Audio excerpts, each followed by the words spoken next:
করি তোমরা সবাই ভালো আছো। হ্যাঁ, সহজ সরল রান্নার চ্যানেলে তোমাদেরকে সবাইকে স্বাগত জানাই।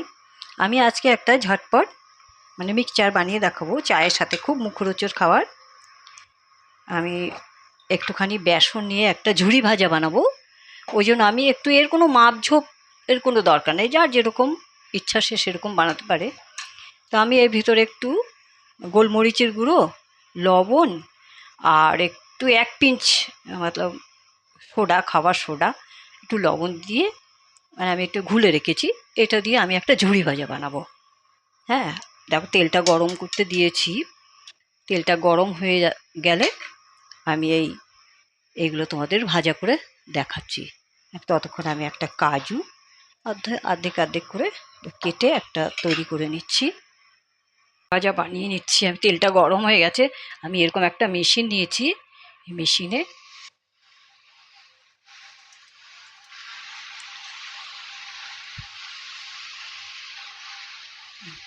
এইভাবে ঝুরি ভাজাটা বানিয়ে নিচ্ছি।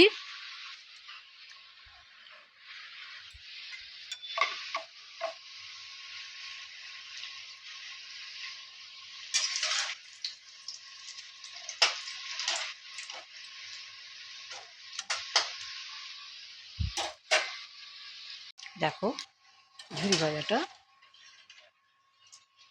কিভাবে বানাচ্ছি।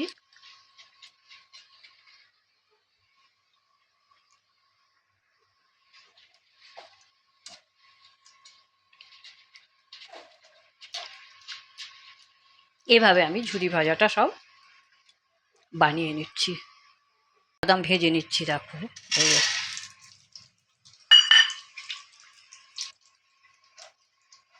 এরকম ভাবে যদি ভাজা যায় তাহলে কিন্তু এদিকে ওদিকে ছড়িয়ে যাবে না, আর ঝটপট হয়ে যাবে, এক জায়গায় থাকবে।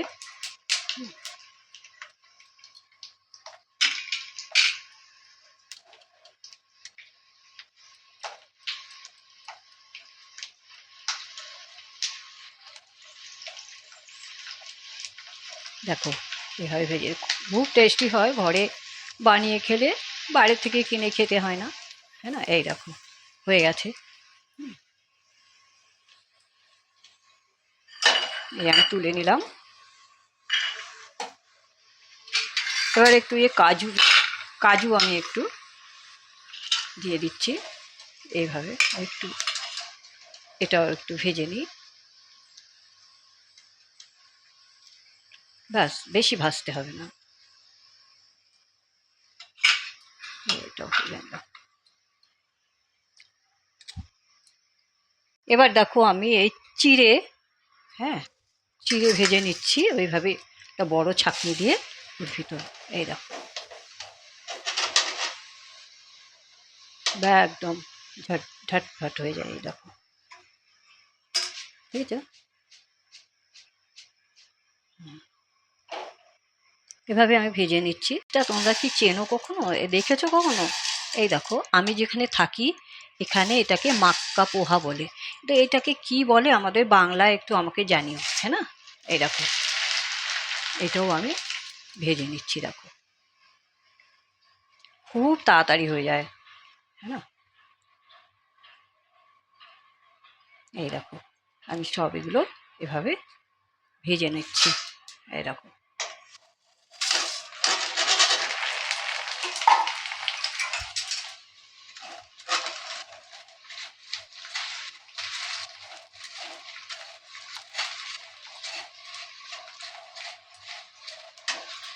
এই দেখো এভাবে আমি সব ভেজে নিচ্ছি। সব আপনার আন্দাজ মতন বানাবে, যে যতটা বানাও, হ্যাঁ না।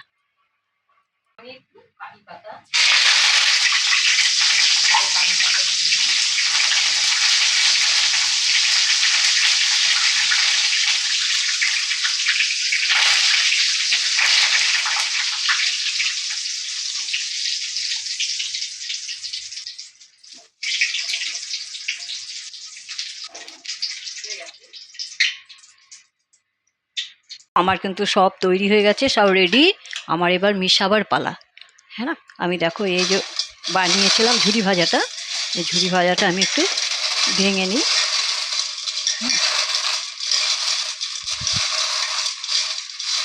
এরা এই মুগফলিটা, এই বাদামটা দিয়ে দিচ্ছি, চিনে বাদাম, এই কাজু,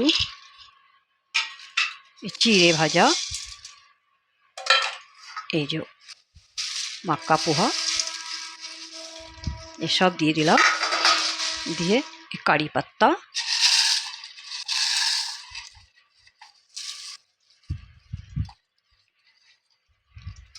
সব দিয়ে এবারে রাখো। এবারে একটু চাট মশলা, 2 চামচ চাট মশলা,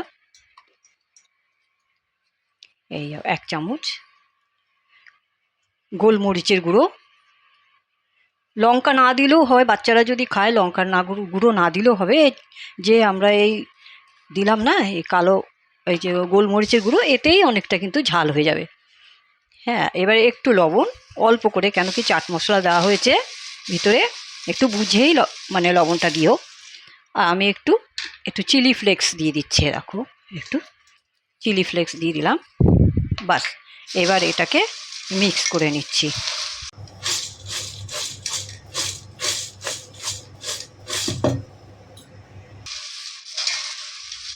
এই দেখো, বাস হয়ে গেল। এইভাবে বানিয়ে চায়ের সাথে খুব ভালো লাগে খেতে। চায়ের সাথে একটা বিস্কুট খেয়ে খাও, বা এরকমভাবে চানাচুর বা মিক্সচার এরকমভাবে যদি খাও। দেখো আমি তৈরি করে নিয়েছি সব। তোমরাও এইভাবে তৈরি করো, এরকমভাবে বানাও, আর সবাই মিলে খাও, এনজয় করো। আর রেসিপিটা ভালো লাগে তো একটা লাইক করো, সবার সাথে শেয়ার করো। হ্যাঁ, একটা সাবস্ক্রাইব করো, আর কমেন্টে আমাকে অবশ্যই জানিও যে কেমন লেগেছে। আর এই যে আমি এই বানিয়েছি না, এইটাকে কি বলে বাংলায়, আমাকে অবশ্যই তোমরা কিন্তু জানিও। হ্যাঁ, চলো আবার একটা রেসিপি নিয়ে আমি তোমাদের কাছে আসবো। সবাই ভালো থেকো, সুস্থ থেকো, ধন্যবাদ।